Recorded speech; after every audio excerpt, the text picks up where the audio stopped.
it's an honor and a pleasure. Man, Gary's the best. Yeah, he's the best. I'm excited to talk to him. So without further ado, we got Garry Cobb joining Eytan and myself here on the Boardwalk Honda Hotline. This is the Sports Bash. Garry, what's going on, man? Thank you for spending some time with us.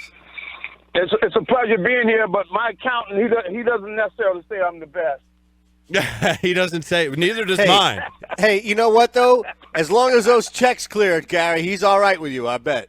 That's right. That's right. We're on good terms, but sometimes he gets on me about, different things, spend too much money on certain things. So, Well, the two of you have something in common now because Ryan's in your tax bracket. That's all. Yeah, okay.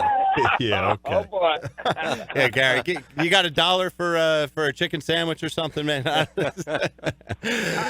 think I can handle that. All right, cool. All right, Garry. So we're gonna get right into it, man. I want to start off with you because I said this earlier in the show. Like, I'm over breaking down this Eagles team, like all of the insights and the predictions and this and that, because it's just with Nick Foles under center, throw all of it out. It's all garbage to me because this guy, every time he gets under center, he surprises me, and he does like an unthinkable, unimaginable thing that no one sees coming. So what have you seen from Nick Foles and this Philadelphia Eagles team yesterday in particular, and really since he got under center replacing Carson Wentz? Well, I think, Nick has played great, and I think the big thing is he's distributing the ball. He talks about his basketball background. Distributing the ball, getting everybody involved, giving guys a chance to do their thing, knowing what people's strengths are and letting them do what they do best. For instance, Alshon Jeffrey. The guy has an incredible, reach and catch radius. So he'll put the ball up and let him go up and get it. He believes in him. The great throw that he made against the Texans from the end zone where, he knows he's getting ready to get hammered, and he puts the ball up there to Alshon Jeffrey, and Jeffrey climbs the ladder and goes up and gets it.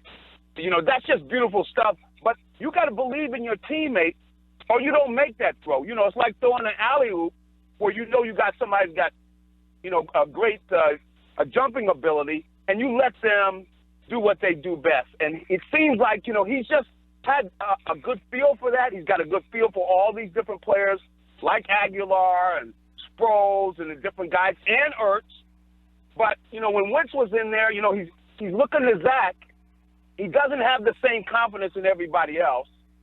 So, guys stop running their routes the way they really should. They don't expect to get the ball, so they're not really giving everything they can on the routes. And I saw that on the tape, where, guys are supposed to run their routes as hard as can all the time. But if a guy's not getting the ball, eventually you're not going to get that out of him. So I thought I saw that. And, Nick just gets everybody involved. He's got the confidence of everybody because he will get them involved. So that means they're going to block harder and they're going to do other things harder because they're a part of the game plan. And so I saw that with Nick. And then I think some of it's timing. I think that probably Jason Peters is the healthiest he's been all year. So you're getting the best Jason Peters now. It might be the same with Lane Johnson. If the big boys up front aren't playing well, then it really doesn't matter who you have at quarterback. It puts a lot more pressure on the quarterback if the tackles aren't playing well. And really, that is the key to your pass blocking is because they got the hardest job. That's why they pay them so much money. If the tackles are doing a good job, then the quarterback, chances are, is going to have some time to deliver the football. And then I think the same things happen on the defensive side is the defensive line is playing better. They have got things rolling. And I got to give credit to, some of the guys in the secondary. They have stabilized things in the secondary. And they're playing a lot better than they were earlier.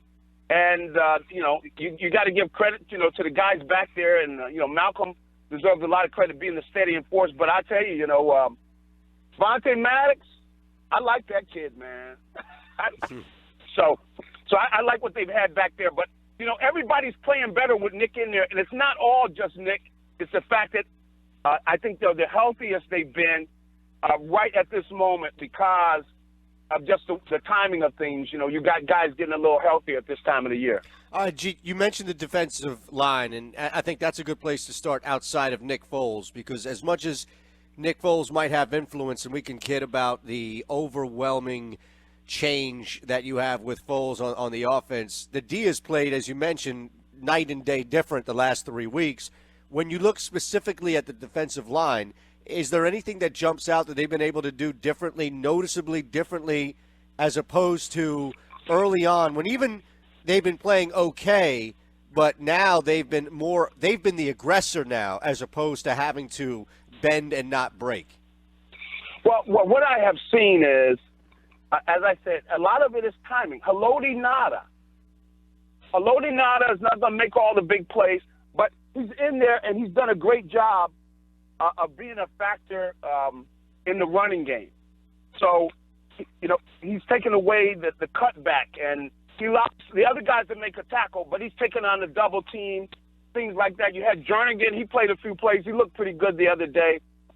And so you got more of those guys in there doing they're contributing a lot more, even the guys that are not, like Michael Bennett's been playing like he's out of his mind, okay?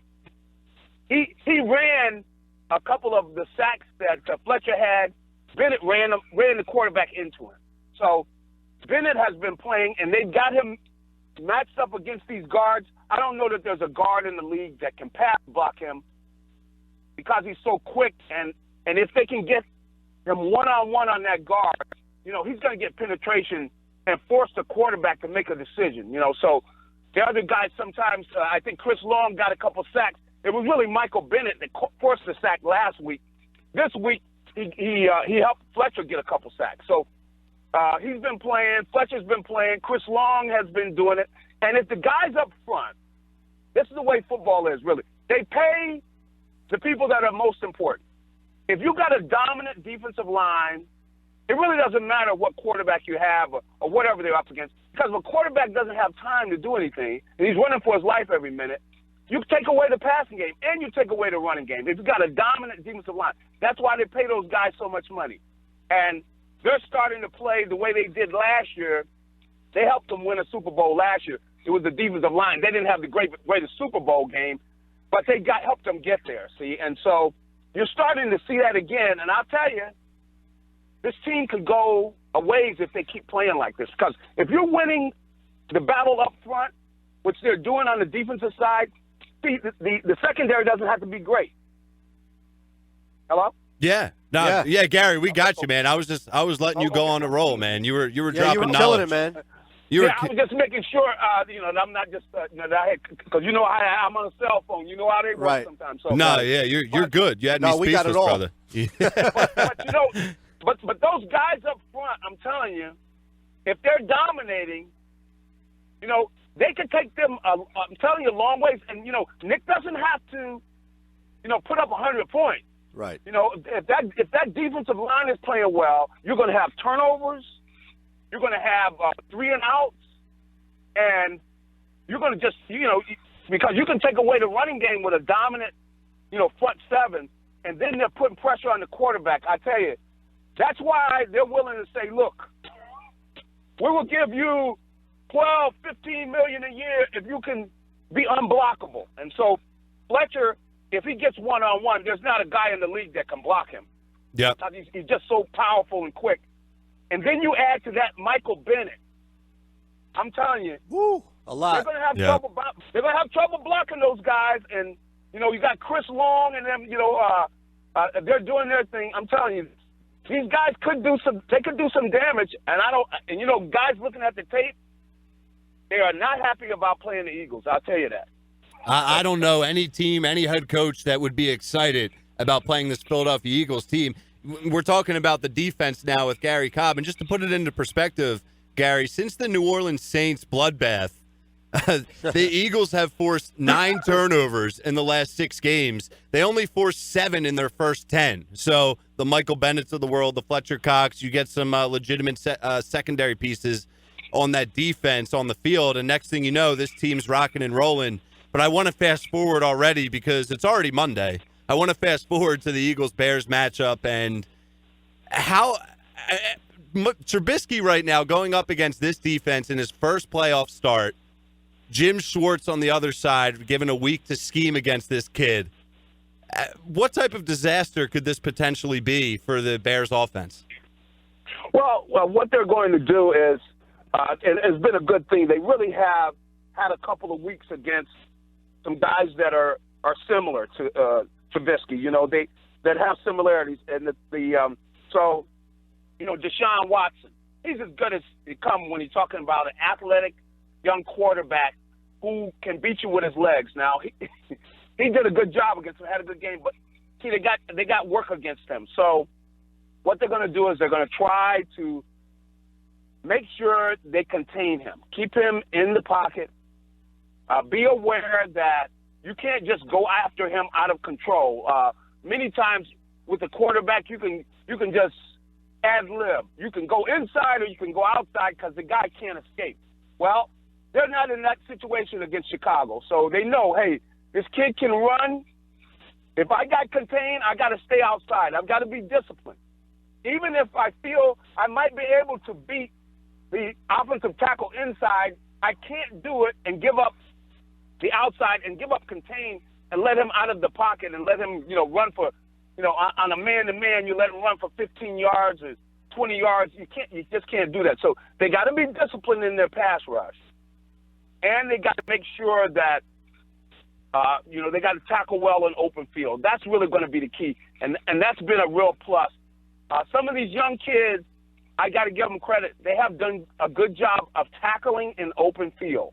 And they haven't had, big plays where somebody breaks a tackle and continues to run. It's been pretty much, you catch the ball, but then you're going down. They've done a very good job open field tackling. That's going to be a key because I'm trying to think of the kid, 29, I see. I just think headaches. What's his name? Tariq. I forget his last name. Cohen. Cohen. Yeah. Now, he is going to, you got to make sure that you know where he's at. If you got him as a linebacker, right? You don't cover him where, hey, look, I'm just going to see if I can help somebody else, but I got Cohen. No, I'm going to get in his back pocket. If I got him on the screen, do not let that kid have any room. Go up right away and get on him, because he's a big play waiting to happen. Because if he gets the ball, he's able to make things happen after he gets the ball in his hands. And he's going to be a big part of what they're going to do because a lot of the league has become where you see a lot of passes to the running backs. Right. Because it's a very easy pass to complete, especially if you got a game breaker you can put the ball in the hands of. And this is from the West Coast offense school of thought, which is if I can throw a short pass, it's as good as a run. Uh-huh. And the way you got people like New Orleans with Kamara, of course, you got the Giants with Barkley. You got the Cowboys are starting to do that with Elliott, where we're going to throw the ball to him in open field and let him do his thing, and it's just as good as a run, and it's a very conservative pass.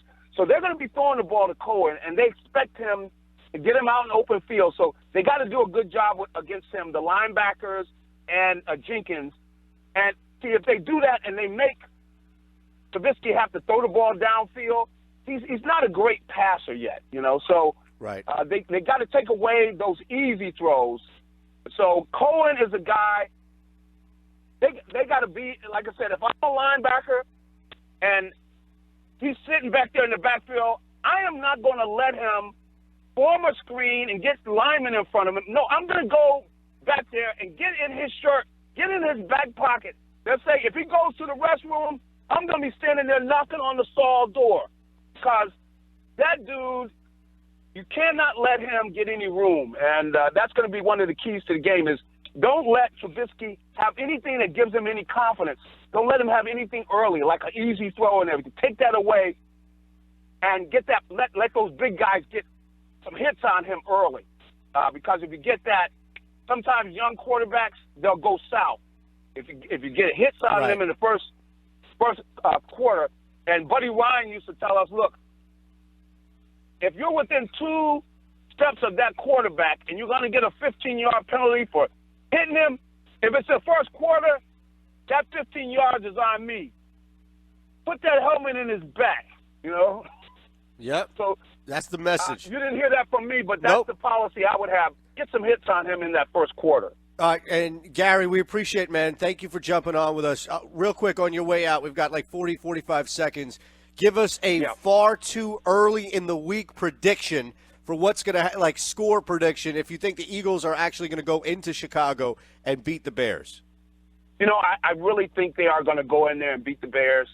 I think it's going to be a close game, around in the 20s. So I'll say 23-20 Eagles. Close game, but I like the experience because they're going in there with a lot of confidence. They know they can beat the Bears. And the Bears, this is their first time around. They're shaky. All right, man. Listen, anytime you can give us the 23-20 edge for the Philadelphia Eagles, love it, G. I'm not going to complain, Right. man. Absolutely. I Thank hear you, you. brother. Hey, long live Nick Foles. That's right. He's not going anywhere. All right.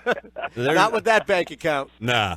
I hear you. He's going to get paid by somebody. That's right. Yes, he will. They're screaming "Long live Nick Foles" on Broad Street with ski masks on this week. So That's right. Now, see, my accountant, he'll leave me for Nick Foles. I know it.